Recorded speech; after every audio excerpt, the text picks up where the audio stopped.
First of all, sir, I would like to thank you because uh, I have become a better human being, and not only a better human being, but a better Muslim because of you.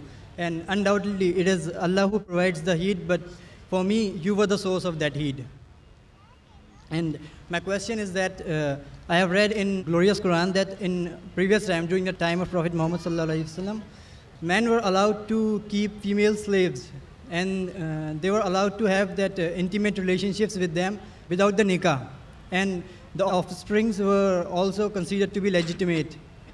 So, I mean, wasn't it any kind of degradation of the honor of the women?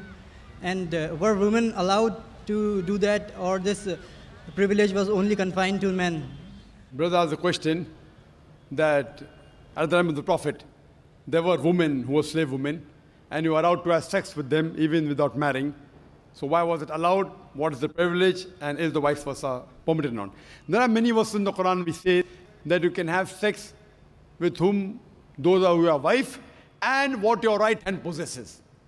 Right hand possesses means they were the slaves, and at the time of the Prophet, the wars used to take place. And when wars used to take place, they were captives.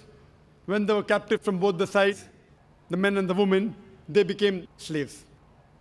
Though if you analyze, there are verses in the Quran, which also says in Surah Nisa, chapter number 4, verse number 25, if you do not have the means to get married, then marry a slave woman and give her freedom in mahr.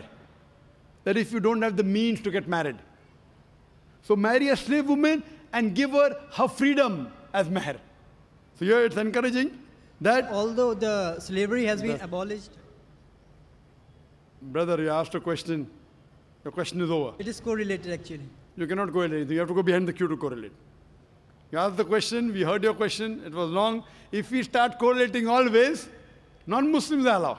Muslims, they can go behind the queue, no problem. If we start correlating, we'll be able to handle very few questions.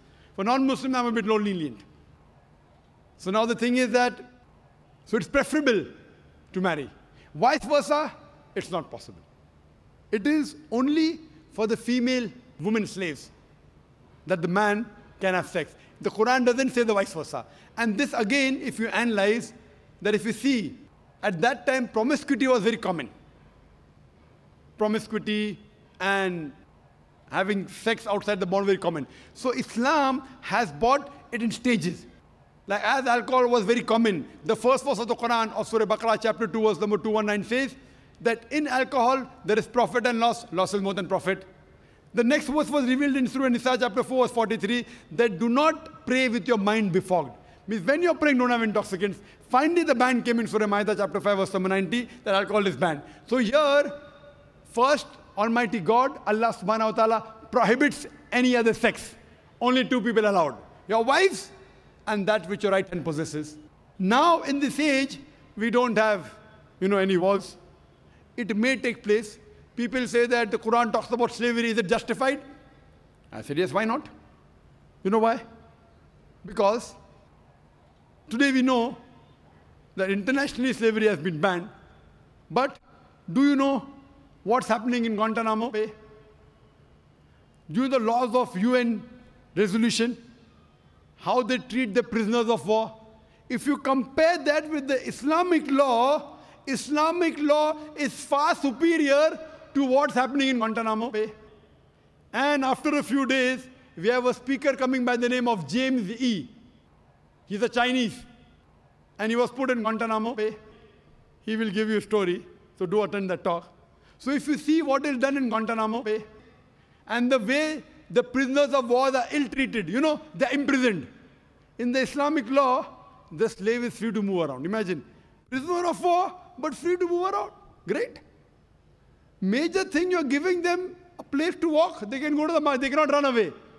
But if they run, what are you going to do? You'll have to catch up with them. But imagine a prisoner of war is not chained. In the normal prisoner of war, you have prison camps with electric wires, they can't go out.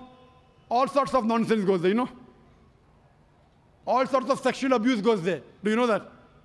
What nonsense goes? So the Islamic law, even if I agree, how they treat the slave is far superior than the UN Charter.